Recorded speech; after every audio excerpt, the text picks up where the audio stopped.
Good afternoon, everybody, and welcome to Murrumbidgee Council's October meeting.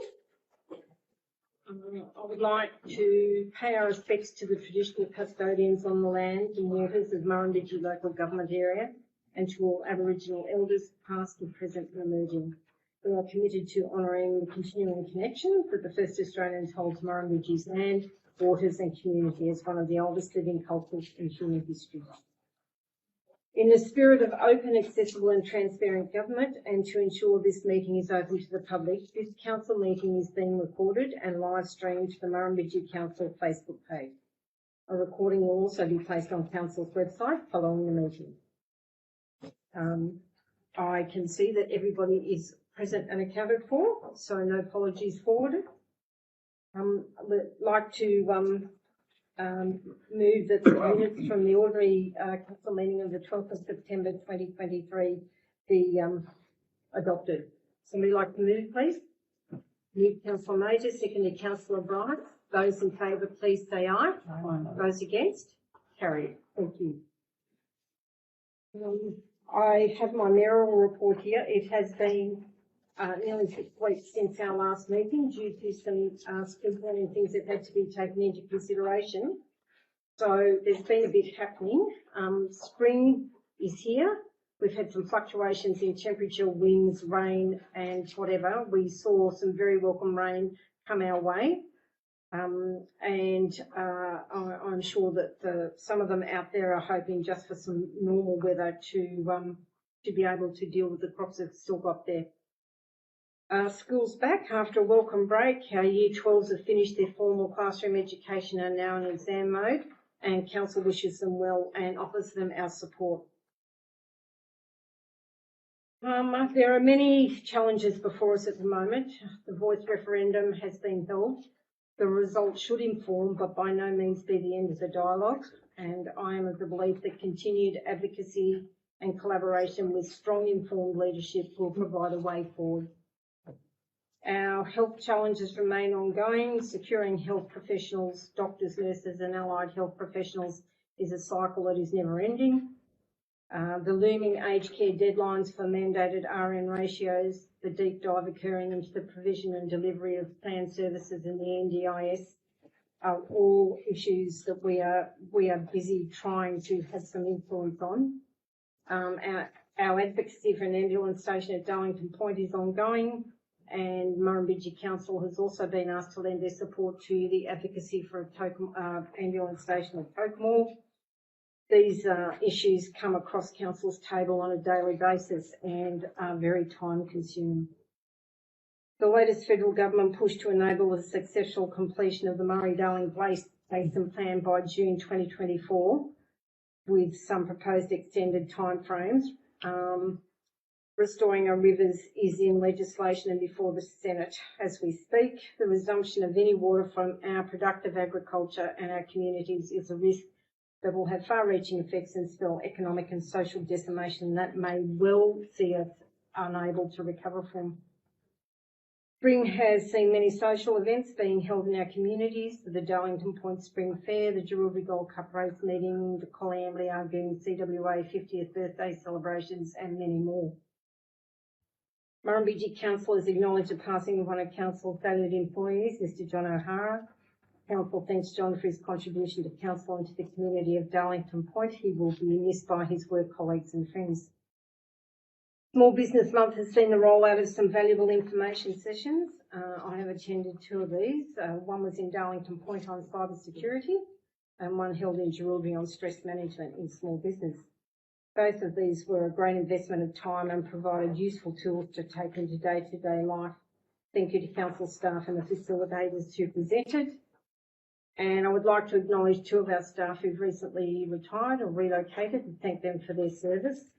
Librarian Rhonda Cox and Senior Administration Assistant Simone Prentice. We wish you well in your future. And below are a list of meetings that I had attended, which covered lots of different areas from health to water to Ramjo's meetings on waste, water and lots of other areas also. An LEMC meeting in Darlington Point. Are there any questions or any comments regarding my mayoral report? Councillor Saxby. No. Oh, you'd like to move? Yes, move. Move, Councillor Saxby. Seconded, Councillor Bryce. Those in favour, please say aye. Aye. Those against, carried. Thank you. Before we move on, could you ask? Oh, my apologies. I forgot to ask if any of the councillors sitting at the table had any pecuniary interest declarations to present before we started, or would like to do so now before we go any further. If not, thank you. We will move on, please, to item 1, the General Manager's monthly report. Thank you, Councillor McRae. Just update on the farm gate recycling and garbage collection. Reviewed some of the commercial operations. Requests. There was only, unfortunately, a handful. I was hoping that we could combine the services to make savings across. So, moving forward, I'm just going to look at the cost of delivering the farm gate option. I'm unable to deliver anything to you now. We're still waiting for the final costs of the mighty wheelbarrow garbage truck and the number of services. So within the next couple of weeks, I'll be writing to each. We've got 804 rates assessments, rural rates assessments. So we'll be writing letters out there to gather some information to try and firm up the numbers so I can come back once we've got the full costs on how we can proceed and what the costs will be and how the service will run. Housing, as we know, there's shortfall of critical worker housing across Australia, let alone our local government area. We put expressions of interest in to build 17 houses in Darlington Point. Unfortunately, as a result of the state government budget, they scrapped that initiative. So that was a bit unfortunate. And my understanding was that a lot of rural councils were looking at that for a similar reason why I've presented this report. We're looking to get grant funds to build critical worker housing in their communities to help the health district and teachers and police and all of those things. So all of those opportunities are being scrapped for them as well, not only us. So we'll keep on looking. The word from the state government boffins that we spoke to is for us to look to the federal government for these money and initiatives, because they're not expecting anything soon to come out of the state government where we can apply for these wonderful things. I think the state government is actually sweating on the $10 billion housing investment to do the housing in New South Wales even, so they're not even going to pony up any money. So we come back to a proposal that we'd love to build 4 two-bedroom homes in each of the 3 communities.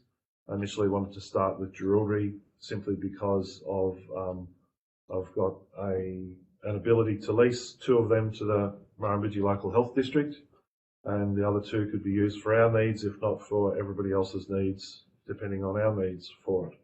So there'll be a recommendation there that we go to tender, that we look at funding it internally through our own reserves, but those decisions to do that won't be until I bring the tenders back to council, which I'm not expecting that to be before the February meeting anyway, to make those decisions. Tender the Transport for New South Wales Executive Safety Summit. There was 2 days or a day and a half.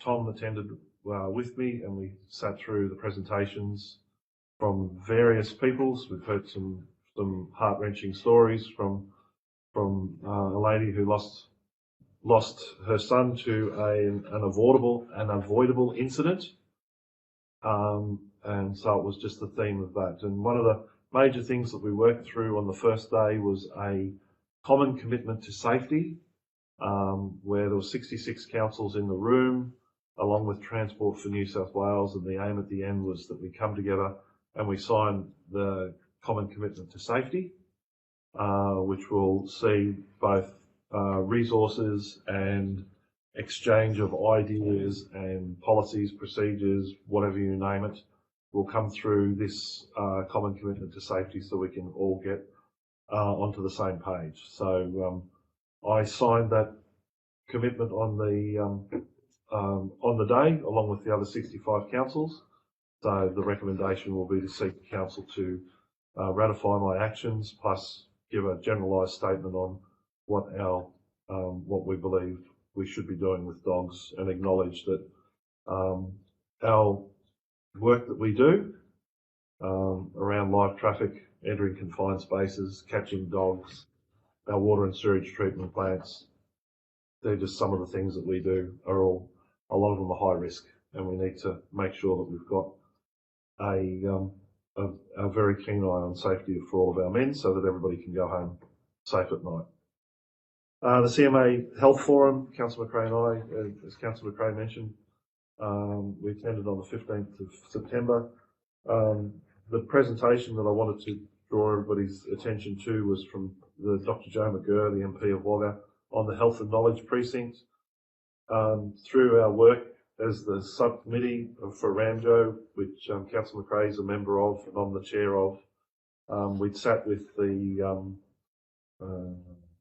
executive officer, presume for want of a better word, of the health precinct and others, and to speak about that, which got Ramjo invited to be a partner in that program, which they signed up to. So we're looking, so that whole knowledge health precinct is to look at ways of finding local solutions or regional solutions to regional problems that occur in our health space, and to deliver them out here and make them our own. As we always say with our employment, growing our own is the best way as a result, and this is one way that they've found that growing their own solutions to the problems regionally will improve our health system exponentially. Just acknowledge the 76 adults and the 46 children that attended the Family Fun Day at Altina. It was a great time, absolutely fantastic, and thank everybody for their attendance. Just wanted to mention a couple of the projects. Darlington Point Caravan Park, we've ordered 3 movable cabins. We have a 4th one, which is a disabled configuration, which is estimated that we can order in December 2023. We've completed our scope of works for the $1 million grant, which is provision to build 5 permanent cabins. So when I'm saying the movable cabins, in the event of a flood, we'll just come up, we'll connect them to the drawbar, and we'll drag them out, or we'll fold them up and drag them out. One of the better words. The permanent cabins are actually building 2-something metres high, or close to, well above the water level, and they'll stay up there. Enough where people that are staying there can drive underneath and park their car underneath and just go up. So they're the ones that are happening at the moment. So update on when those 3 will turn up. Gary? Yes, through Madam Mayor, I've been advised that they're ready to ship pretty much as soon as they get our money. Our money? They want money for them? Apparently. Oh, fair enough. Okay, so we'll send them the money and we'll get them shipped. Calrose Road, survey is complete. This week we commenced excavation. Today. Right. Stabilisation on that work.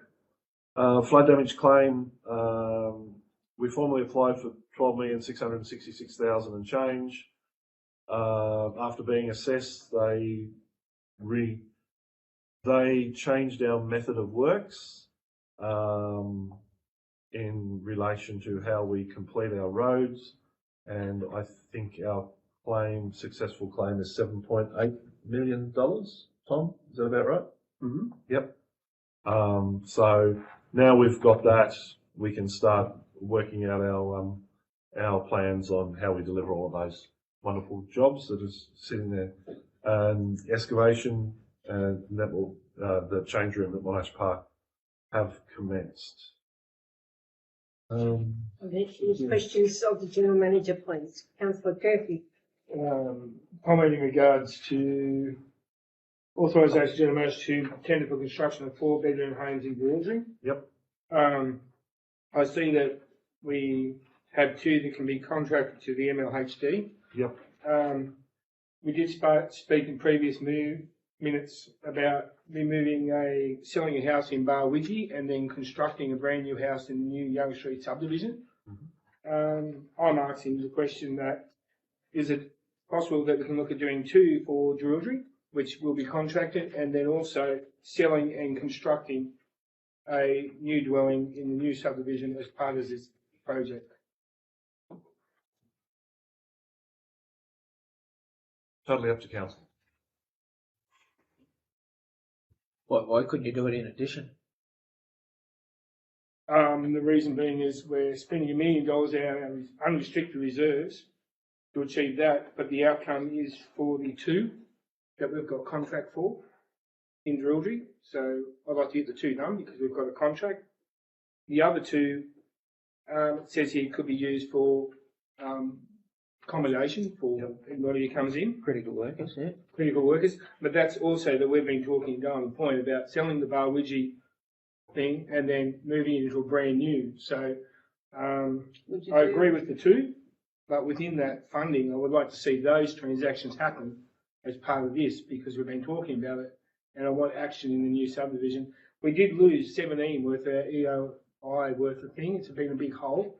We were henching that was going to really take our community forward. So I'd like to get something moving on that first stage of Young Street. So now, since we're talking about housing, I just want to push that agenda to make that transaction happen. So we're first in and we show the movement of the Young Street subdivision. But would you replace it with another house, or would you replace it with something similar to having the 2 units in Young Street? That would be a determination of what we see is necessary for that, for what we need. Do we need a 4-bedroom home to be put up there for a director, or do we need a 3-bedroom home for critical workers, or do we need 2 2-bedroom units there for critical workers, the same as what we're doing in Murrumbidgee? My suggestion would be we build a 3-bedroom home because a new subdivision, we need to lead by example in regards to what we expect or anticipate what the subdivision is going to look like into the future. Is there any further comment? Would somebody like to speak in support of Councillor Curfew's thinking? Or would somebody else like to speak? I would like to support Councillor Robert as far as selling a house in Murrumbidgee and putting a new house in on Young Estate. But I think this recommendation here has got good merit, and I'd like to see this recommendation stay as it is. Of having the 4 units here in Murrumbidgee. Murrumbidgee is no different to any other town, and we've got the land, we've got the estate ready to go. Having things moving before over the next few months be critical, whereas Darwin's point is, well, I'd still say 12 months away. Okay, anybody else like to speak for or against? Councillor Gilbert? Yeah, I'll support what Rob said about the houses, but yeah, like Rob also said, you still need to keep this one going forward for Wanamara. But the one in Darlington Point, we've got the Murrumbidgee house. I think in the long term, we're better off going to sell both those older houses that are in Murrumbidgee and update the council houses into Young Street. So we've got two older houses that we've got now. I'll support that. Yeah, you get rid of both of them and then update. But that needs to come back as another council resolution. Talk about that. Councillor Curfew? I'm saying we're taking $1 million out of reserves, and I'd like to be financially conscious and build what we need when we need it. So that's why I've made the statement I've made. We've got contracts for 2. We can still have plans for the other 2 and have them in situ behind these, but I think we just need to try to be as efficient as possible in managing our money going forward. There's access for 2. Let's get that done, fully supported. I can't see the value in 4 if you're not contracted for that. Just to be mindful of where we are at our budget figures. So the recommendation as it stands states about the 4 2-bedroom homes in Murrumbidgee, and that the 2 homes be built on one lot of land in the Wanamara estate, meaning council to provide the 2 lots. So you would like a third point added to the recommendation that states at the same time, what's the word? Concurrently, we move towards selling council-owned house in Murrumbidgee Boulevard. Yeah, I'm hearing houses.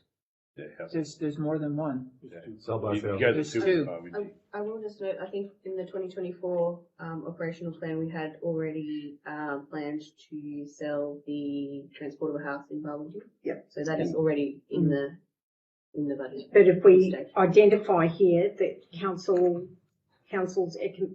recommendation is that we move forward at like right now and sell that house in Murrumbidgee Avenue, and put those funds towards building in the new Young Street estate. Yeah, Would so you like this recommendation is a lot larger, Yeah. and it's encompassing what we're doing in Darlington Point and doing what we're doing in Jerilderie as one go forward document. Well, I think from the general conversation here is that the original recommendation to build the 4 2-bedroom is council's preferred whatever, but we would also add a third point which says concurrently we move forward straight away selling the house in Murrumbidgee Boulevard and using those funds directly to build a house in Young Street. I think I will support that. I will move that amendment. Well, I think from the general conversation here, following on from Councillor Curfew's recommendation, was that we retain the purpose to build the 4 by 2 bedroom units here, and at the same time, concurrently, which would be point 3, to sell. There's already 5 points there. No, right, well, whatever. But sell the house in Murrumbidgee Boulevard and automatically use those funds to build a house in Young Street estate. So we've already got on the books to sell one, so this one we're selling is the second one as well. You're better off. Or Yeah, sell but- both. Sell Look, both. house prices are up there now. The 30-year-old house just went on the market for $495,000. Yeah. So that third, the point should read, sell both council-owned premises in Murrumbidgee Boulevard. Yep. And build a 3-bedroom house in Young Street. Can I just have a clarification from Rob? So you're saying here in Jerilderie, at the moment, it's proposed that there are 4 2-bedroom homes in Jerilderie. You're proposing that 2 of those be built, Yep. the other 2 be put on hold for the time being, because we already know that those 2 have people that will go into them straight away. Is that correct? That's, yeah. Okay, so you're proposing that 2 of them be built, That's on. the other 2 be put on hold, and that we then sell the 2 properties up in Murrumbidgee. That money be allocated towards the Young Street subdivision when that subdivision is finished. And in the meantime, then we can revisit the other 2 homes in Jerilderie after the ones are put in Young Street. Is that That's correct? exactly my point. Thank you. And I'm comfortable with That- that. what- Yeah, well, that's, I disagree that. Right, well, just Hold on, put it to the hold vote. Hold Yeah, on. just- So Rob and Gavin have spoken to move forward with the original proposal. Judy's asked for clarification and supports Rob's amendment. Yes. So I guess Can I just ask for some clarification from John or Tom or whoever? Is it cheaper to go for the 4? Do you think? What's the most efficient way? You've proposed for 4 2-bedroom units. Rob and Judy would like to go with 2. I'm just wondering about the costings, whether it would be cheaper to go for the 4 in the short term, or would make no difference to stage it. It's a hard question. Everything is mobilisation and demobilisation out here. So whatever costs they're going to charge us to just get out here and stay out here whilst they build would be that answer, and that's hard to say, because they don't go off and say, well, it's going to be $2,000 a square metre, because you might only build 2, and you build a 100 square metre house, it will be 200,000, but you build 200 square metre house, it's probably going to be $300,000, right? It's going to be $1,500 a square metre, so it's too hard to determine on that without going to the market. So we're building 2 houses in Darlington Point on spec that we might have a critical water worker shortage. One. One. Selling One 2 for 1. 3-bedroom. Selling 2 to build 1. At the moment. So we still haven't got a lessee for that house. Whereas we've got 2 down here and we've got 2 on spec. and we'll have one on spec in Darlington Point. And the main rationale of putting it forward for the spec is council is quite aware that we're taking over the childcare centre, Correct. and to be able to get some of that critical workers that we needed for that, we needed to have accommodation. We needed to be able to say in our advertisements that we've got that housing at reasonable rental is available, to even get people to apply to come here to fill those jobs that are at the daycare centre that we've got as well, let alone any others. I'd like us to go ahead with the 4 because I just think I think it won't, as Don said, alluded to with the childcare centre, but there are other areas that you need. You've got an MPC here that you need you might need more than the 2 that's there, and it's going to be cheaper. We've had 3 agency nurses here for ages, so those two that 2 of the 4, the Murrumbidgee Local Health District will have full time. So if we only build 2, that leaves nothing else for anybody else. So these 4 units that you're 2-bedroom units you're proposing will cost $250,000. Is that correct? In that figure, Yep. around that. Right. And whom are we using to build them? I don't know until the tenders come We back. have to go to the market. They'll Go go to to market. tender. Just for clarification, we built the 4 independent living units 4 years ago, and they cost almost $230,000 to build. But that was 4 ago. years ago. Things have changed. in That's 4 what I'm years. saying. So $250,000 is conservative. That's not going to do it, right? And that's why it comes back for a decision Okay.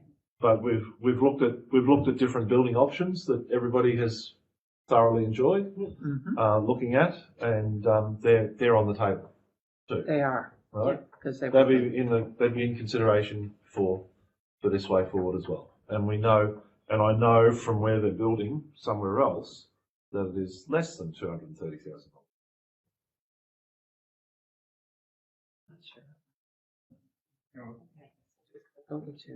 Well, last right of reply.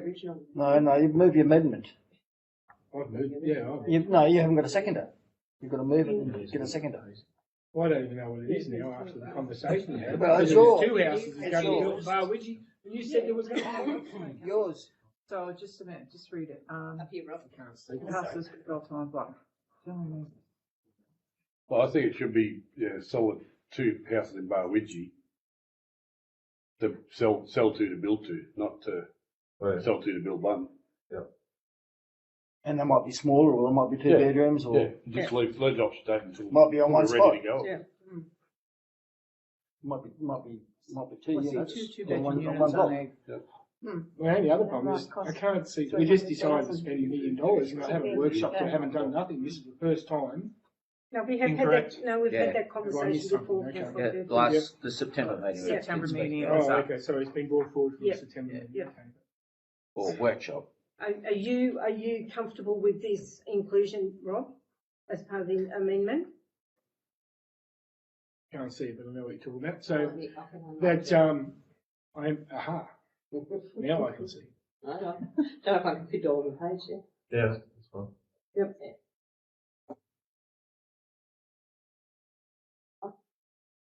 Oh, your amendment, Rob, is to say 1 by 2. Yeah. And No, Yeah, no, 1 two, by 2. 2 by 2. 2 by 2. Only 2 homes. No, it's 1 by, yeah, 2 by 2. No, well, that's not what we're. And then the, So that would be the amendment, 2 by 2, isn't, currently it's 4 by 2. yeah, that's Yeah. right. Yeah, and I'd rather stick with the 4x2. Okay, well, we'll put the amendment. So hold on, we've got to get this bit right. So we 2 homes be built on one lot. Is that really what Yeah. we're doing? Yep. Yes, the A. But Really, the Yeah, Changed it A's to 4. Rob's amendment. Yeah. 1A is incorrect. 1A. But that's Rob's actually amendment. That's This what he is wants to the bring amendment. back. Oh, It yeah. is amendment. And I'm going to Oh, move that. sorry. I'm going to move that amendment. And who's seconding that? I will. Councillor Sexsmith? I'll put that amendment. Those in favour, please say aye. That's, I'll put our hands up. yeah, that's 2. Those against? I declare that, Defeated. defeated, lost.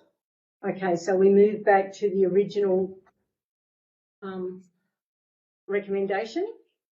Right. Did Councillor Gilbert want to make just an amendment to the original one? Yeah, just amend it so that the two Barwidgee houses are sold to enable the building of 2 houses within Young Street. They just include F into the original one. That may give the opportunity for a builder to actually do more, which may be a saving. Well, they can't do it always, these will be done a lot sooner.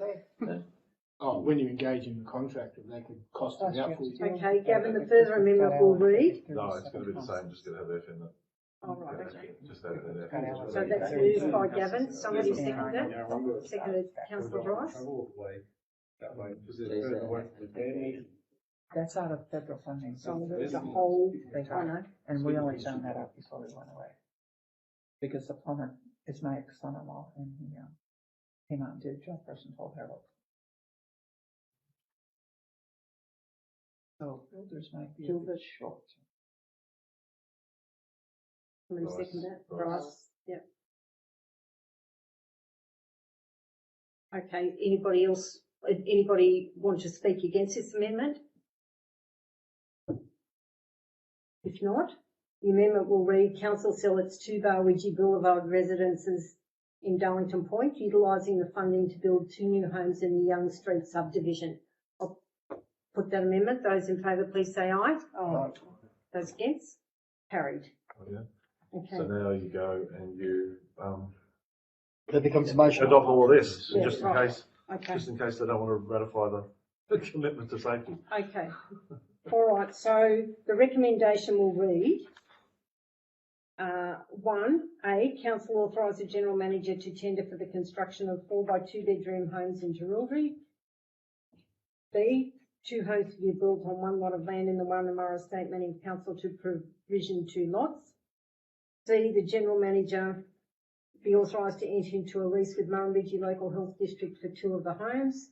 D, that Council approve an internal borrowing of up to $1 million. E, the final decision to build an internally financed will be upon resolution of Council with the award of tender for construction. And F, Council sell its 2 Barwidgee Boulevard residences utilising the funding to build 2 homes in the Young Street subdivision. And 2, that Council ratify the actions of the General Manager in signing the Common Commitment to Safety, which details that A, Council has a strong desire that each of our workers go home every night, and B, safety systems, practices and protocols are the key to ensure we have the safest workplace. And C, we acknowledge that many of the jobs we perform working around live traffic, entering confined spaces, catching dogs and our water and sewage treatment plants, to name a few of the hundreds of tasks we perform, have risks and can be inherently dangerous. The amendment became a motion and was put to the meeting and was carried. So I put the recommendation. Those in favour say aye. Those against?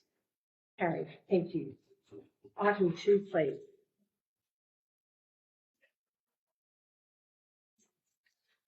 Okay, request to suspend alcohol-free zones for 2024 Australia Day celebrations. Any questions? Any questions of John? If not, somebody like to move? Move Councillor Chegwin, seconded Councillor Corpy. I'll put the recommendation, which will read, the Council resolve to 1, allow the prohibition of the consumption of alcohol in the vicinity of the Council chambers, Civic Hall, Luke Park and Powell Street to be lifted from midday to midnight on the 26th of January 2024. 2, allow the prohibition signs to be covered during the period of the celebrations. 3, notify the local police. And 4, advertise Council's action. I'll put the recommendation. Those in favour, please say aye. Those against? Carried. Thank you. Item 3, please. Disclosure of interest returns for councillors, or ARIC members and designated persons. Every year we do this? Every year we do this. So they're there for everybody to see. Any questions? No questions. No further questions. Somebody like to move, please. Move Councillor Major, seconded Councillor Bryce. The recommendation will read, that the information contained within the disclosure of returns by councillors, Audit, Risk and Improvement Committee members and designated persons report be noted, and disclosures be made publicly available in accordance with the legislative requirements. Those in favour, please say aye. Those against? Carried. Thank you. Item 4, please. Second, please. So council's received the attached correspondence from the Local Government Grants Commission, just relating to the financial assistance grant that council receives every year. We've been requested that be tabled at the council meeting. Council does have the opportunity to make a special submission to the Grants Commission to present information on expenditure disabilities that aren't already considered under the current methodology. The methodology is substantially similar to what it's been in previous years. All the same kind of factors have been considered, and so the recommendation is just that the correspondence be noted and that the council does not make a submission in relation to the methodology at this stage. Okay. Are there any further questions of Caitlin, please, regarding this report? If not, would somebody like to move? Move Councillor Cherwin, seconded Councillor Major, and the recommendation will read: the correspondence received from the Local Government Grants Commission be noted, and no submission be made in relation to the financial assistance grant methodology. Those in favour, please say aye. Aye. Those against? Carried. Thank you. Item 5, please. Back in July, council adopted the Coleambally lease conversion policy in relation to leasehold land in Coleambally to set out the procedures and the kind of parameters for converting that land to freehold land, to kind of be consistent with previous policies of the Murrumbidgee Shire Council and just the practice to date. Subsequent to the adoption of that policy, current lessees were all contacted, advising them that the policy had been adopted and inviting them to let us know if they wish to convert their land to freehold. So we received one response to that letter, submitting a form intending to convert the lease back in September. So this report, the recommendation is that the General Manager be authorised to negotiate that conversion at the 1st of July 22 land value, which is in accordance with the policy. Legal fees and stamp duty be paid by the lessee, and the General Manager be authorised to execute the required document. Okay. Are there any questions of Caitlin, please? If not, would somebody like to move, please? Move Councillor Saxby, seconded Councillor Gilbert. And the recommendation will read: 1, that council authorise the General Manager to negotiate the conversion of lease number L301235 at the 1st of July 2022 land value, with council's legal fees and stamp duty to be paid by the lessee. 2, the conversion settlement to be paid in full. And 3, council authorise the General Manager to execute the required document. I'll put the recommendation. Those in favour, please say aye. Aye. Those against? Carried. Thank you. Item number 6, please. Item number 6 is the quarterly report in relation to the Stronger Communities Fund. So the main items of note here are the Jewellery Early Learning Centre. We originally determined that project had been completed, and we'd removed the small amount of excess funds back into the major works fund. There was a little bit more expenditure that was identified, so it's just proposed to move that back essentially. And then the additional amount for the Coleambally Sports Precinct effectively relates to funding that was anticipated to be received from FL New South Wales, which we've been advised is not going to be coming. So those amounts are covered by the interest within that fund effectively. So the impact of that obviously will be that interest in our operational plan had been allocated for the Young Street subdivision. So that will just be an additional amount that will need to come out of the loan from the sewer fund ultimately. The 126,000 for the Coleambally Sports Precinct upgrades, what's that for? Is it for roads or what? That's for, there was a whole bunch of works undertaken there. I know. I'm not sure exactly what fell under the SCF Well, I'd like that clarified why that amount of money is needed. So that was the original amount. We were under the impression that AFL New South Wales was going to give us money. A lot They of did. money. Did they not give us money for the They did junior not. sports? They did Groups. they did not give us any money. But there was nothing in writing to say they would. They, everything, the correspondence that they had lost. The people had changed from before, and no, nothing was followed through. So that was what resulted in, because we were expecting around about $140,000 from them, I believe. They were going to pay about 10%. Sorry? It was 120, I think. We Oh, held out 120 for, was it? But we Right. possibly were expecting more. But Yeah. that's what we've written down. But what is the I upgrades thought council for? had received money for the redevelopment of the junior sports change rooms at number 2 Oval No. from AFL Riverina. No. They came down for it. They did. They came to the official opening of it. With no check. So all that work that's been done, No, we have to pay for now. All that work. Well, it's coming out of the SCF, the Stronger Communities Fund. So in that sense, no. did Happens- anybody happens every year. challenge AFL Riverina? Something, every town. I've something had like quite this. a few conversations with them. It's not on this. It's not on. Sorry, I got a problem with this. Well, That's a lot of money. But it happens every year, something like this, doesn't it? Well, Somebody doesn't pay up. then we better be a bit smarter and better get it in writing. Sorry.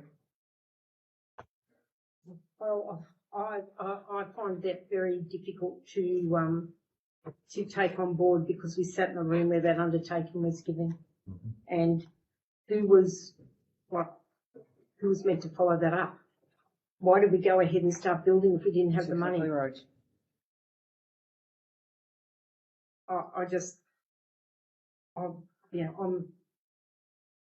I'm really, really disappointed at that outcome, and I find it very hard to believe that we went ahead and started building that without the money in the bank.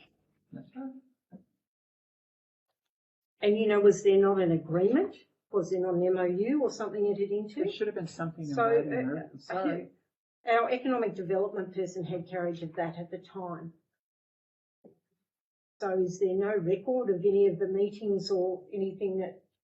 I've looked, Conveniently no lost. one on our end has been able to identify any sort of agreement or there's a few emails, but they're not committal. They don't commit me to anything, and they have not been able to find anything on their end either. As John said, they've had numerous changes of people. I think in actually trying to contact someone, I went through about 3 different people that no longer work with them. So no. So yeah, this is about six and a half years ago. Those conversations that happened. I still find it fascinating that there's no No paper trail. trail, even from our council operational side, and in engagement with AFL Riverina. Because it was 120,000. Mhm. So I think in future we need to have a paper trail, definitely. Well, Big time.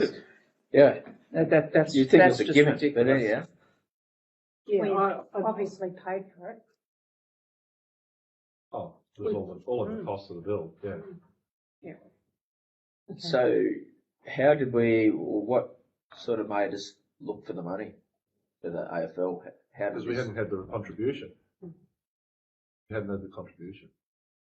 They have pools of money for development of AFL facilities within their region. And I think they opted, didn't they? They came to the meetings, Yeah, sat in the they meetings offered in it. Collyambly.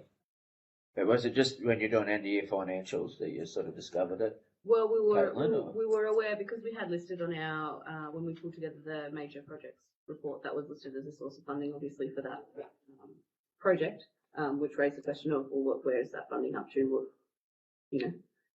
So I followed up with AFL New South Wales, and that was the outcome. I actually think it requires further investigation. Oh, I'm with you, Madam Mayor. I find it pretty unpalatable, I think. I find Can we get into the emails of, what was her name? Jerry Carmack. Jerry. I imagine so. Yeah, I don't see any reason why Yeah. not. Very technical. What's Well, your I name? will There should Jerry be something. G-E-R-R-I-E, Yeah. Car, C-A-R-R. Yeah, I agree. with It is. P. Oh, not happy about it. Someone See, needs to I make dog it. leave that. I read that and I thought, hello. Okay. Because I didn't even think of that Well, at the time. Yeah, Didn't that's even it. think. well, she was the person, she was the operational person Yeah, yeah. engaged in the conversations. Yeah. Yep. And, Maybe there's a smoking gun in there and we'll be fine. and Paul Habel, I think He- he's saying too he's much gone. with this. yeah, but who's his successor? I've spoken to his successor, he's also gone, and then their successor is the person that's been speaking.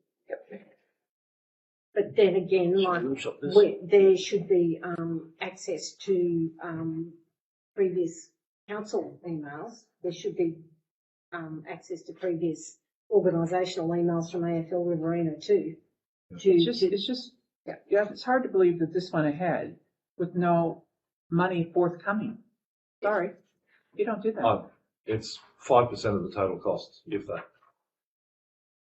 So at the end of the day, it wasn't going to hold up the fact that the Still a job was lot of going money. ahead. Yeah, I don't disagree.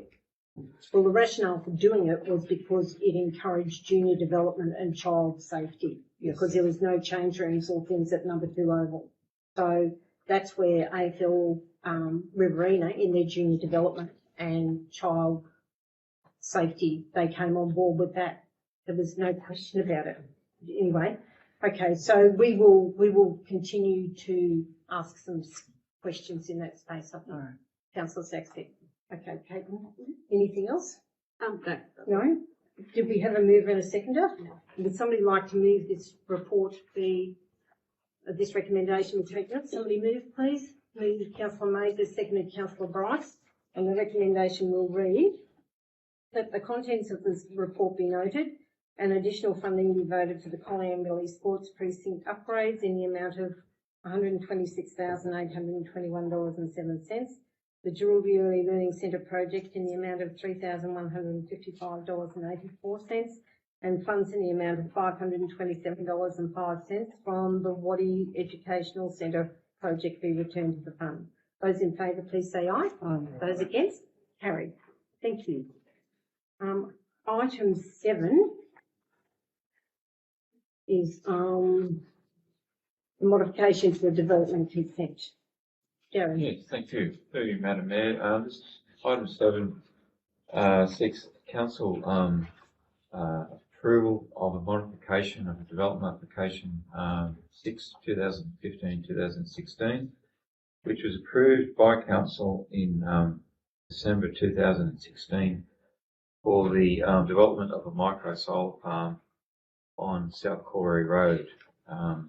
The applicants have come back to council applying and have applied for modification to increase the capacity of the solar farm from 1.5 megawatts to 4.95, replace the proposed 1.5 megawatt transformer with 1 medium voltage power station, 1 high voltage switchboard and 4 battery energy storage systems, connect to the 22 kV transmission line on Watson's Lane instead of the transmission line on South Corey Road, and replace access to the South Corey Road with access to Watson's Lane.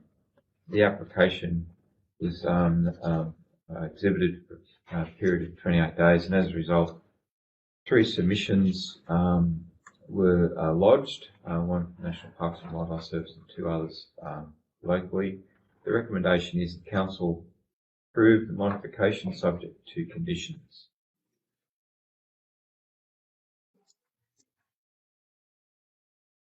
Okay. So, are you going to identify the conditions, Gary, Yes. please? Yep. Is there 1,000 of them? Pretty much, yeah. Oh, The standard 1,000 conditions? just headlines, Gary. Okay. Like, On the was it, attachment. what, was it biosecurity, was it bushfire mitigation, was Yes, it? both of those. Pretty much, Yes. So the biosecurity, National Parks and Wildlife put a list of requirements that they felt needed to be attached. The proponent came back with answers the majority of them, which required the certification as part of the approval, and I believe the memory has been built into the consent conditions. In relation to the bushfire asset protection zone, Planning for New South Wales, the RFS Planning Bushfire Protection Guidelines does address solar farms and what protections are required for solar farms. And basically, a 10-metre wide all-weather asset protection zone perimeter road must be maintained between solar arrays and the perimeter fence. And in relation to the comment from one of the submissions of an access point, I note that on the site there's already a gate on the northern boundary of Lot 2, which access from South Quarry Road could be obtained to provide two access points, one there and one in Watson's Lane. So that would also be a condition of consent that access be maintained for the RFS. In relation to the other comments, sprinkler system and a water tank, it's not a requirement of the RFS, but it's a consideration for council under the development application consideration process. We wanted to enforce that.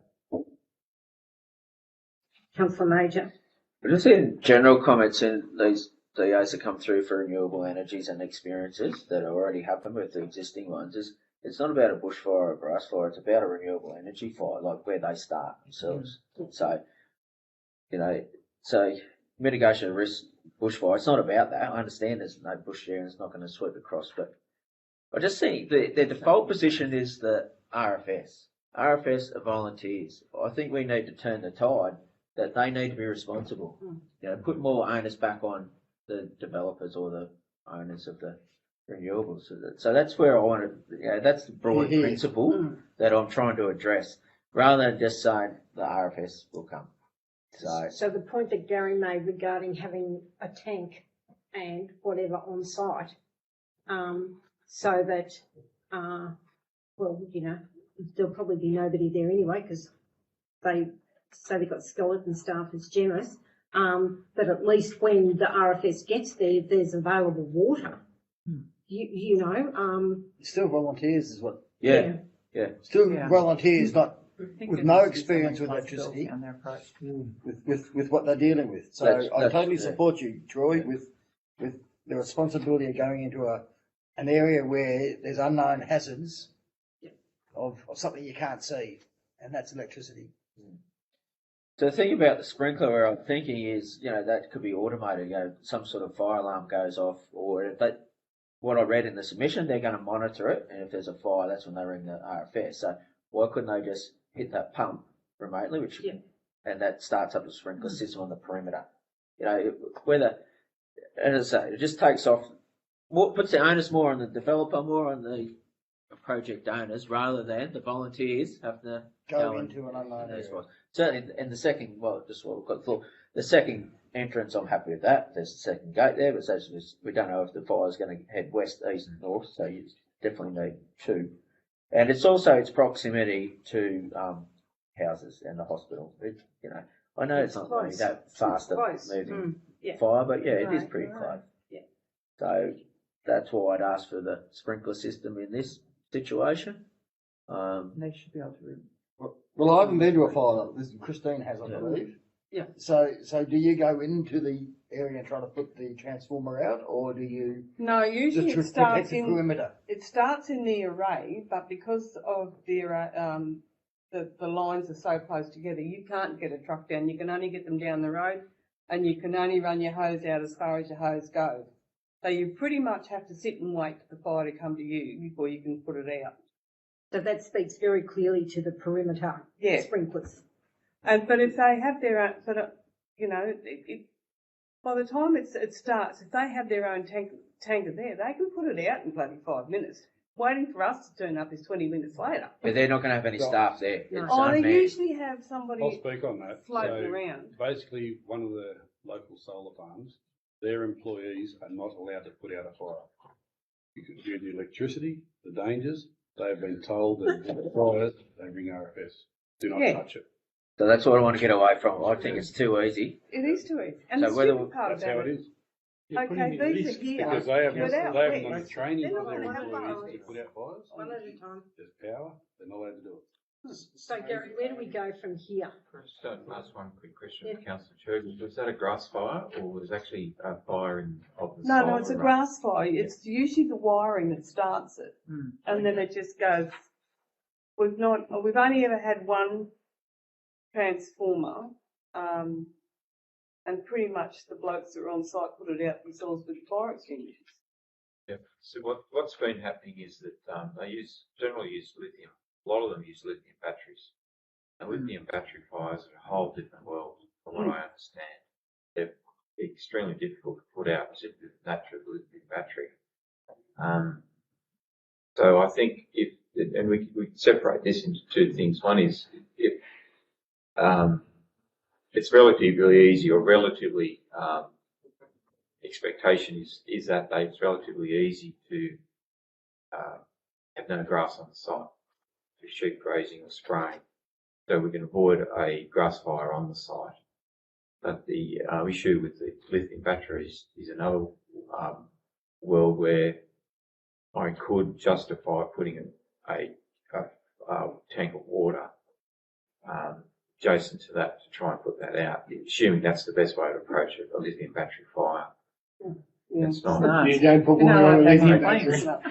So, but what is concerning, Gary, is commentary around the fact that staff are not to put out fires, but they expect volunteers to come and put the fires out for them.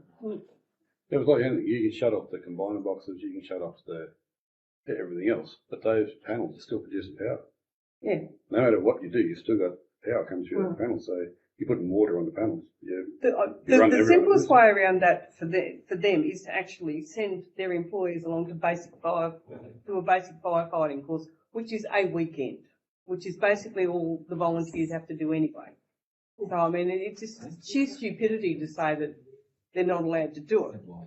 They've got access to as much training as what we've got. It's called shifting the risk. Yeah, that's what I feel is happening. Yeah. It's passing the buck onto someone else. To volunteers. Yeah. These people are actually paid, Yeah. and yet they're passing the risk, which is substantial, to volunteers. And it's going to get greater as the more and more renewables Yes. get put up in the area. That's what I'm worried about, Gary. So that's what I want to try and put a stake in the ground and say, look, this is where we're at. So I'll leave you to work out the words and the strategy going forward. Do we amend or add to or whatever this particular recommendation, or do we take this to a workshop for further exploration? If I make a suggestion, the resolution recommends approval subject to conditions, and it delegates those conditions to me. So what I could do before we actually issue any degree of development consent, research further what's the best approach, especially with lithium battery fires, and what we can do to mitigate or prevent grass fires. What is the current industry practice in relation to management plans, training, fire procedures in the event that someone has to go in and turn off electricity meters or whatever before we actually issue the consent. Now they would then have to meet those conditions before they could start operating. Yep. Okay, so are councillors comfortable with the fact that the conditions that Gary will ensure are adhered to before consent is offered? Especially given the proximity to town. Yes. I think that is the point of difference with this micro solar farm to any of the others we've dealt with. That's right. And it's the areas of greatest concern are our most vulnerable, like at the aged care facility in the hospital and the service stations. Particularly this at the moment, the environmental conditions at this point, with 3 years of loss of rain, grass fires burn very hot, move very quickly, and if we have a southwesterly wind, it'll be into Georgia before we know. That's historically what happens, Gary. Yep. So if there's no further comment, would somebody I like? add just one Sorry, other, Councillor Bryce. just to make sure that the waste management is covered in the conditions. Yeah, Yeah. absolutely. Okay, would somebody like to move, please?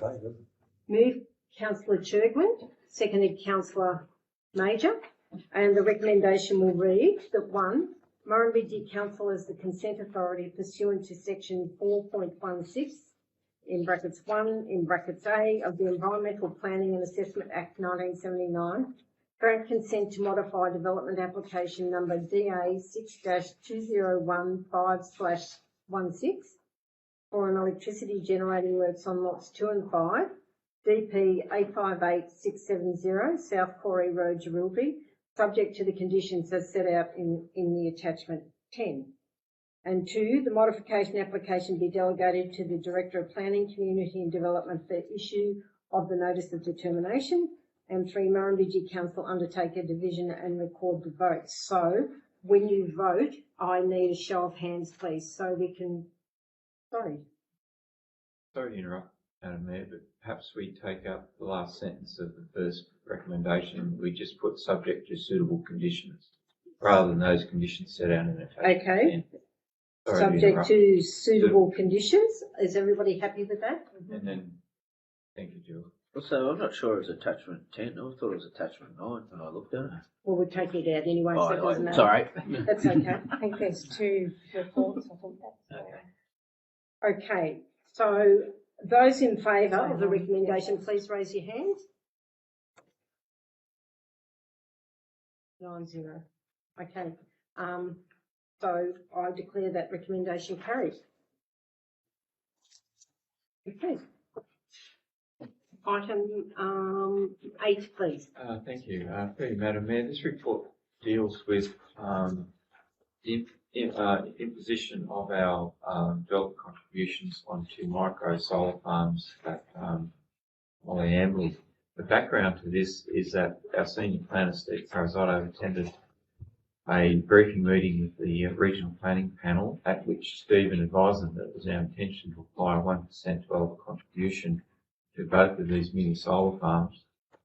The planning panel then requested he go away and come back with a recommendation from council approving the application of that 1% developer contribution in light of the proponents of these 2 solar farms seeking a voluntary planning agreement, which would see them pay, I think it's less than 0.5%.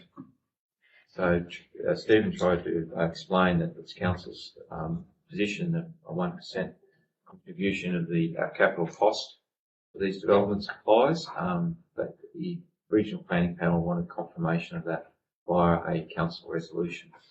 So it's recommended that we do not enter into a voluntary planning agreement, which says pay less than the 1%, and we advise them that council will apply the 1% developer contribution for both of these micro solar farms.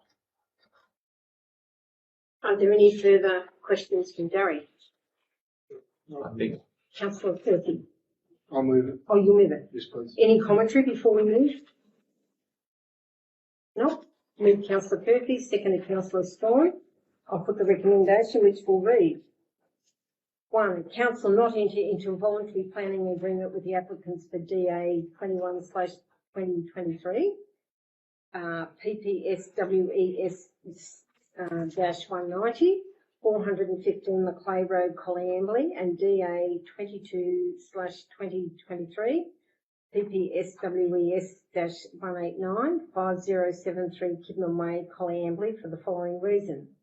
A, due to the uncertainty with future development activities and the rate development that will occur in the local government area, ad hoc approach to voluntary planning agreements reduces council's ability to provide community facilities in accordance with its section 7.12 contribution plan.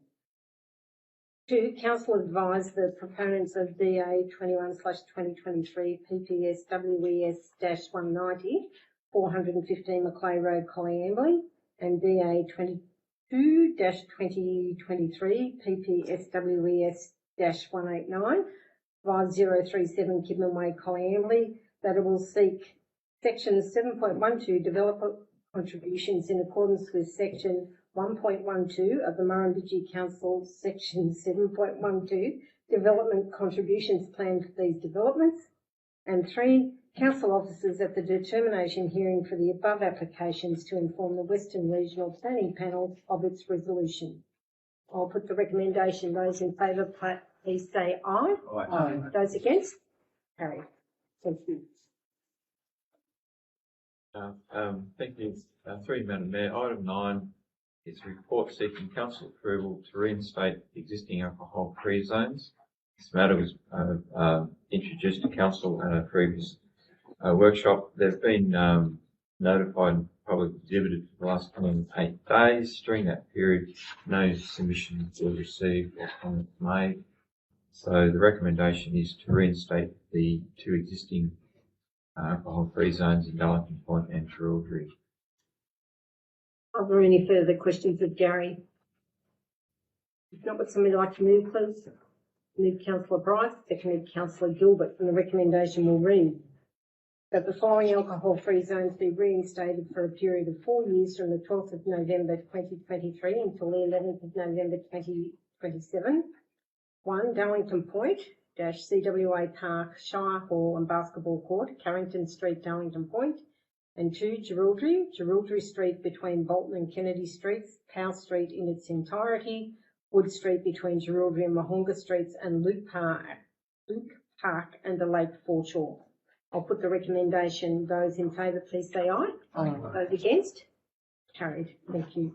Thank you. Through you, Madam Mayor. Item 10 relates to an application to hold an event adjacent to the Kidman Way for the Hig Day Out event at Darlington Point on the 11th of November. It's an event that's been identified under our event policy as high risk, and as such requires the endorsement of council. And the recommendation is that council endorse the Riverina Car Rally Pig Day Out on Saturday, 11th November 2023. Held at the hotel, sorry. Okay, is there any comment or any questions of Gary, please? Councillor Gilbert. I'll just comment. So they had the police licensing sergeant this morning. They had a meeting there at the Hunt Hotel. He went right through everything. We put in barriers and everything up, and they were happy with what we done last year. We're doing more this year. We're not closing off Stock Street at all because of we're having extra security and more security fencing around the hotel grounds. That enables not to have to worry about closing off Stock Street at all. Car parking, we've spoken about car parking and running the bus from the Football Oval back across. And yeah, the police sergeant, licensing sergeant this morning was happy with all that. Through you, Madam Mayor, if I may, Councillor Gilbert, are there minutes of that meeting or a report that we could From this morning? to the, yes. Yeah, I'll get on to Tammy. We would need that for Of course, yeah. And I believe on the traffic committee you're going to meet as well. Next week, but I have correspondence from this highway patrol sergeant indicating that he has no problem in closing off Stock Street. Yeah, we don't need to close it off. So well, that's not for me to decide. That the traffic committee will decide that. But if we don't need to close it off, why have we got to close it off? Because my understanding is that through Schedule 1 and the traffic management plan, that the senior traffic officer in Griffith Police Station agreed to that. So it's something we'll have to address at the traffic committee. Yeah. Because that report. Because the whole time we've been putting it through, even with Eden, we said all along we weren't closing off Stock Street. So, Gavin, if you provided them some minutes from today's meeting that could go to the traffic committee, that would probably be helpful. Yeah. Okay. Any further comment? If not, sorry, Councillor Curfew. Oh. So, moved Councillor Curfew, seconded Councillor Gilbert. And the recommendation will read that council endorse the Riverina Car Rally Pig Day Out on Saturday, the 11th of November 2023. Those in favour, please say aye. Those against? Carried. Thank you. Item 11, please. Thank you, Madam Mayor. Item 11 relates to the draft Murrumbidgee Local Environmental Plan.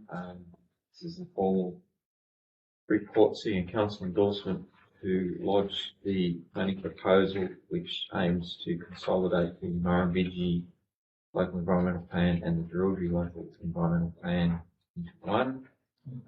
Recommendations set out there to lodge the application as a planning proposal to the Municipal Planning to seek a gateway approval to place the new draft plan on public exhibition. There's also a couple of other administrative recommendations there as well. Further on from the presentation we received this morning at the workshop, this is the formal process of that application. Are there any questions for Gary, please, at this stage? If not, would somebody like to move? Move Councillor Major, seconded Councillor Bryce.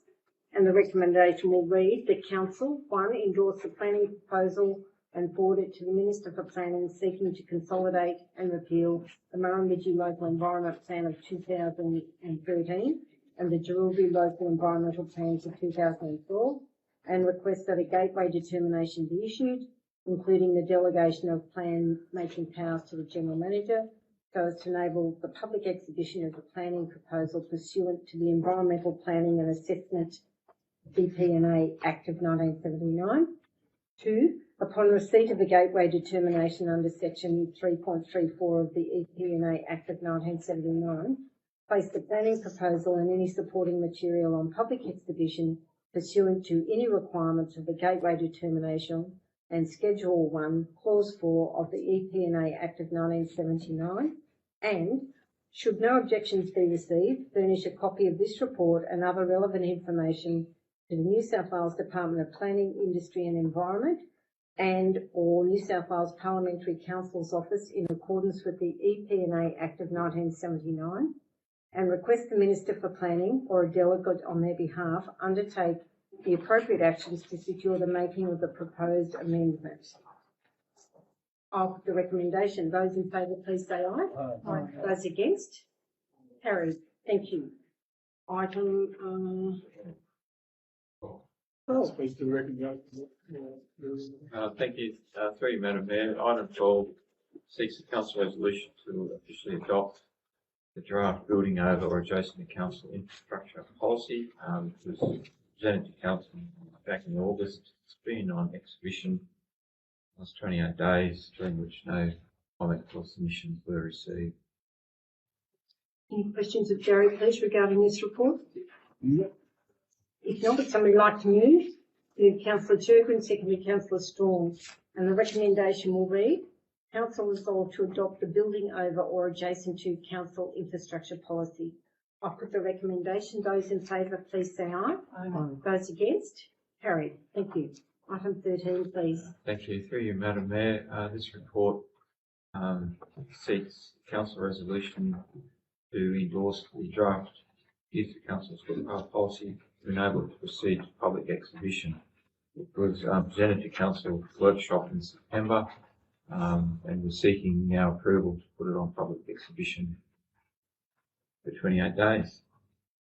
Are there any questions of Gary, please, regarding this policy? If not, somebody like to move?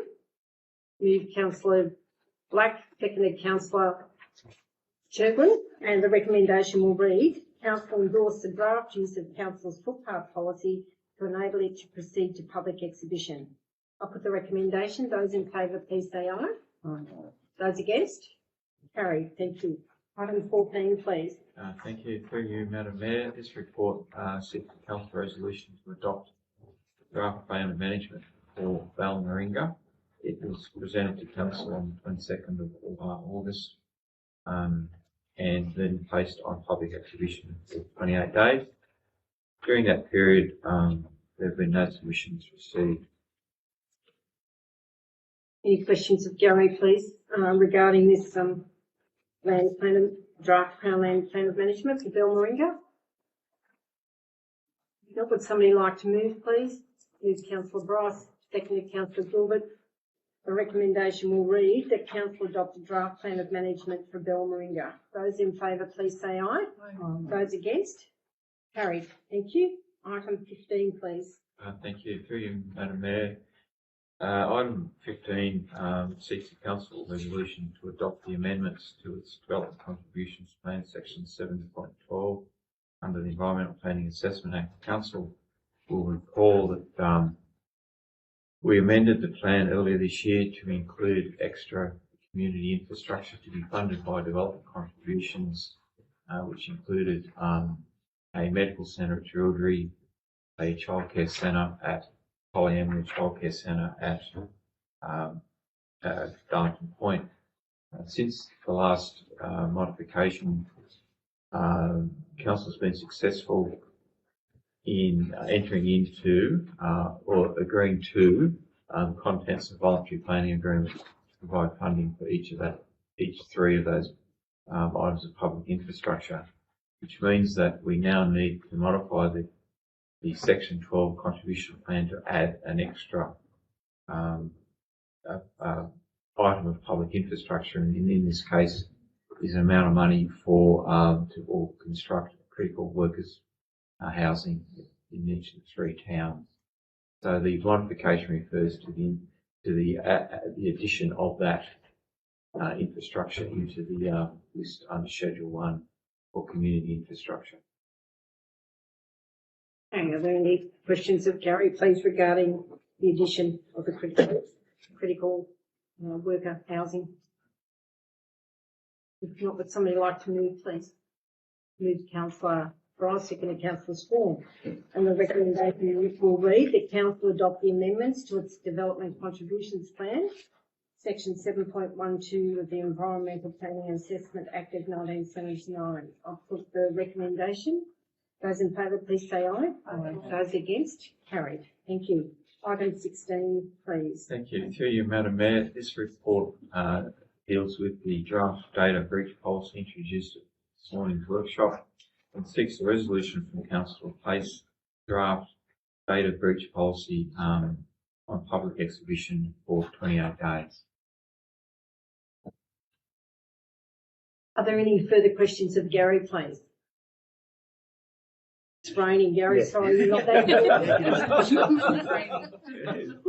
I know my place. Move, Councillor. Move Councillor Curfew. Would somebody like to second that, please? Move Councillor Major.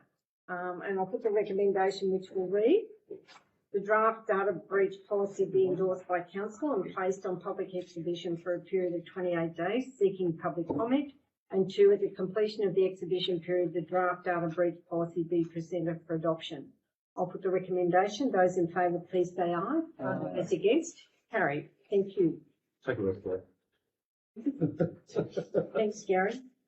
We'll move to item 17, please, the Drury Tidy Towns Committee meeting minutes.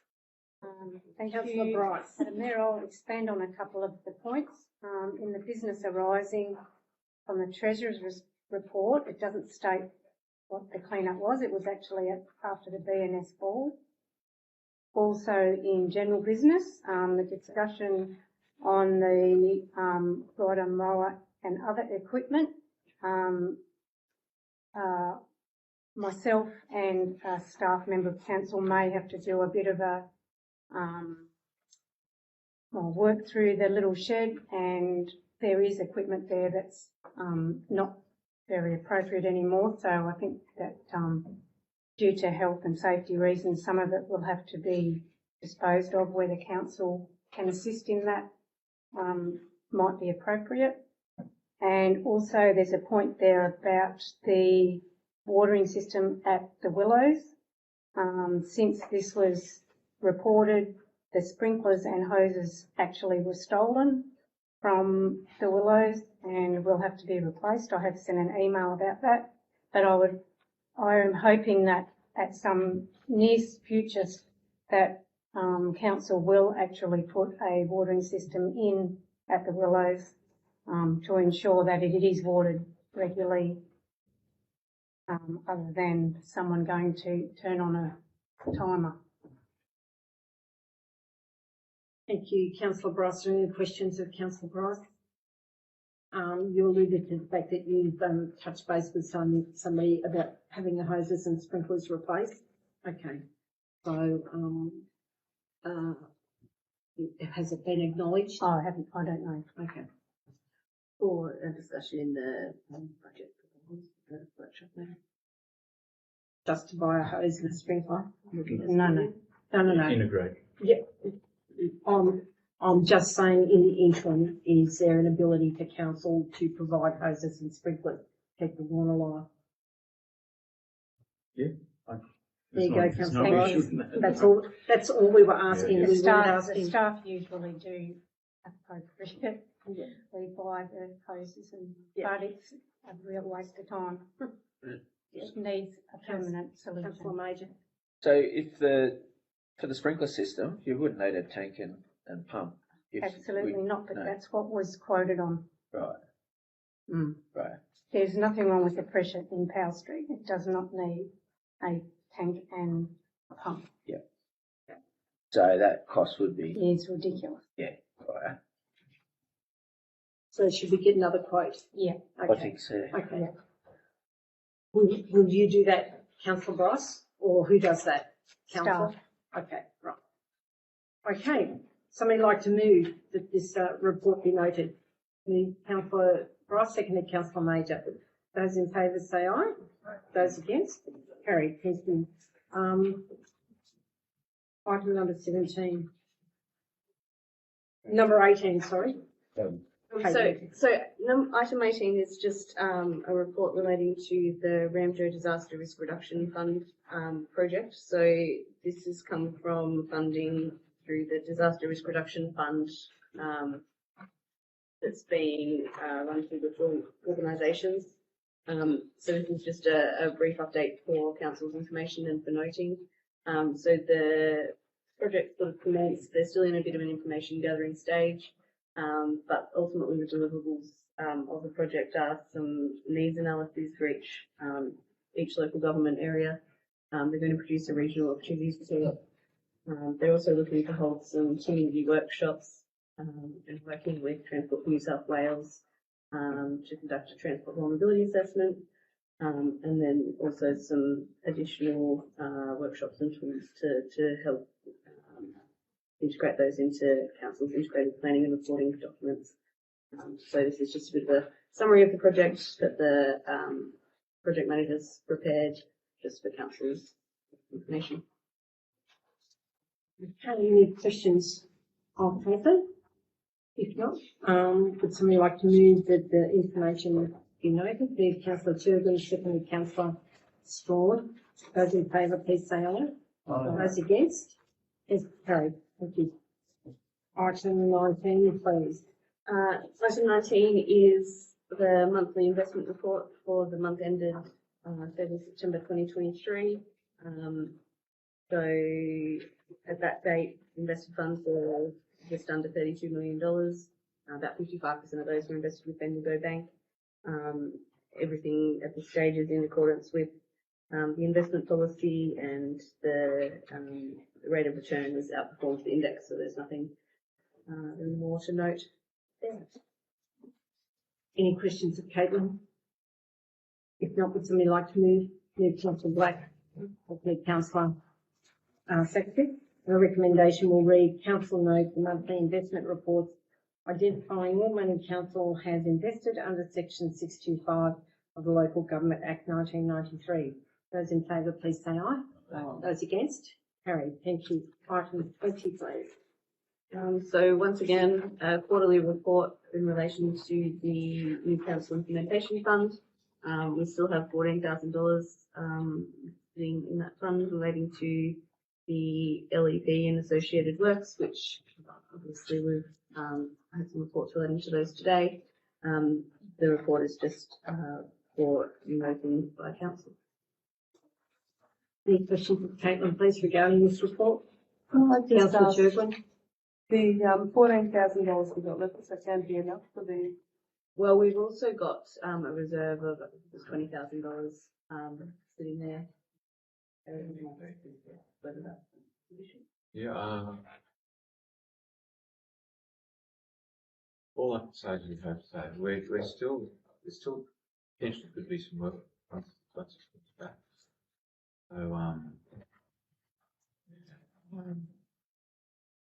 So, yeah, I honestly couldn't say. I guess the question is, Caitlin and Gary, will there be money there if it's required, for the LEP be completed as it needs to be? It'll be finished.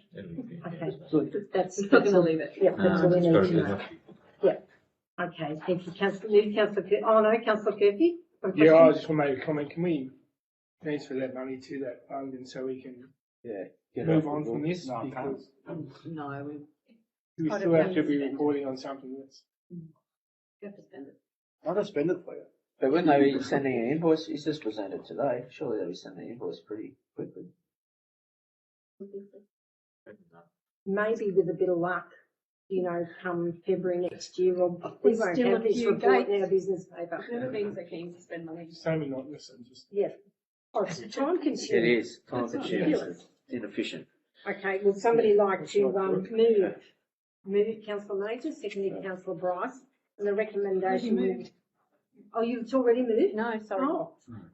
That the That's my con- page has moved. that the contents of the new council implementation fund September 2023 report be noted. Those in favour, please say aye. Those against, carried. Thank you. Item 21, please. Thank you. Through you, Madam Mayor, item 21 relates to lists for council information and noting the development applications that were approved in September. Is there any questions of Gary regarding any of these DAs that have been approved? Just a question, lot 1 Kingswood, is that the one owned by? Sorry. I just wanted a clarification. And this communication mast on Stewart Highway, where? Or can't we say?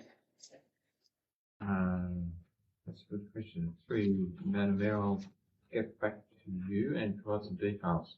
Okay, thank you. Just my comment on DA 23-2023.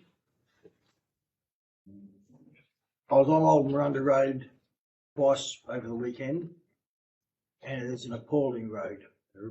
It is to have a multi-million-dollar investment down on Old Murrumbidgee Road and travel there from the south. It is impossible to get down there over 60 k's an hour.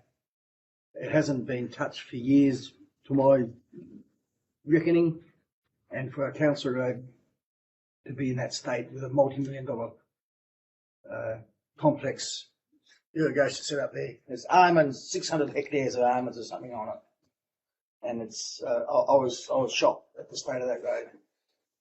I've been on that road 3 times the last month, and appalled. Council's information, just some background on that. It's on Tubbo Station, Correct. but Huddersfield Almonds are in charge of developing I feel it was a bit over 600 hectares of almonds, and the storage dam relates to that infrastructure that's required for that, and the pump shed that was also approved, which is a fairly big development, similar to what's at Huddersfield. So, And there was traffic. Intensification of almonds in the area is quite large. And there was traffic entering that property from the southern end, to either workers on there or machinery going up there. So I was disappointed at the state of that road. So I guess the conversation ensues that, what does council do to ensure The road's not in a fit state for anything. further deterioration? It is dreadful. Yeah, I It is- wouldn't it even is- like think the last The time thing is, anything was soon as ever you done put it there. up I in can't rain, remember it. It needs some money goes spent through on it. It doesn't need bitumising. It needs a bit of gravel, a bit of formwork, as you do on Hardy Road. Through Madam Mayor. Yes, councillor They Major. don't whinge. So what's the Tonkin report say about that sort of road? Where's it ranked? I don't have that information with me because obviously this has come through a DA application. I wasn't prepared for a question on Old Murrumbidgee Road. There's another road I've got to mention in general business, which you know about. But I guess the point I want to make is how's that process? Where's it up to? Because that's should order, determine the order of the how we asset fix management plan is finally coming to fruition. So I will present that to a council workshop. I doubt if you're going to see it before Christmas. But obviously we've got our flood report coming through, which is a 7.5 million. I would be surprised that Old Murrumbidgee Road's on that. Oh yeah, because it was flooded. It needs it. That's right. It was flooded, and I think these people were coming from Wagga that we followed up there, that went into Tubbo. So they're coming from. I know we've done a lot of work on our regional road, which is Murrumbidgee Road, not Old Murrumbidgee Road. Okay, so Yeah. So Gary, when the DA is approved, is access a consideration?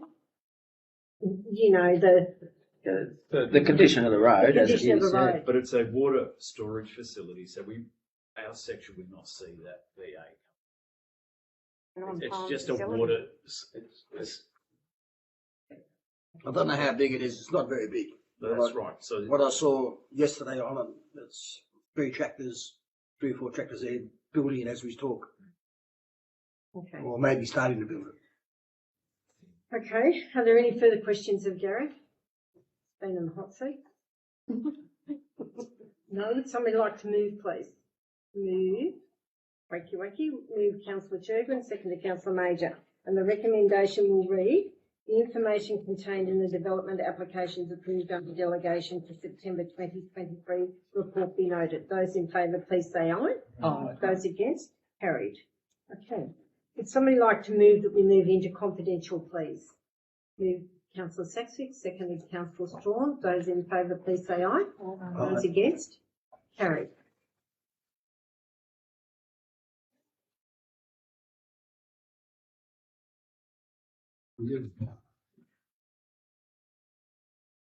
Okay, we move to item number 22, the tender RFP 23/04 supply of line marking services.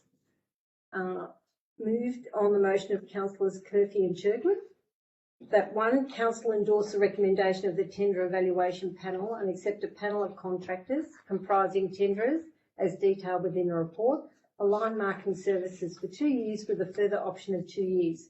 The maximum allowable contract period being 4 years, tender reference RFT 23/04. And 2, the contract documents and any other associated documents be executed on behalf of Council in accordance with clause 165 of the local government regulation by the General Manager delegated to the Director of Infrastructure as the principal's representative. I put the recommendation. Those in favour, please say aye. Those against, carried. Thank you. We move to item 23. The tender for the RFT 23/05 sprayed bituminous and aggregate supply, SC 659. Result on the motion of Councillors Strawn and Gilbert that one, Council endorse the recommendation of the tender evaluation panel and accept a panel of contractors comprising tenderers as detailed within the report, the sprayed bituminous and aggregate supply for 2 years with a further option of 2 years, the maximum allowable contract period being 4 years. Tender reference RFP 23/05. And 2, the contract documents and any other associated documents be executed on behalf of Council in accordance with clause 165 of the local government regulation by the General Manager, Director of Infrastructure as the principal's representative. I put the recommendation. Those in favour, please say aye. Aye. Those against, carried. Thank you, everybody. Close of meeting.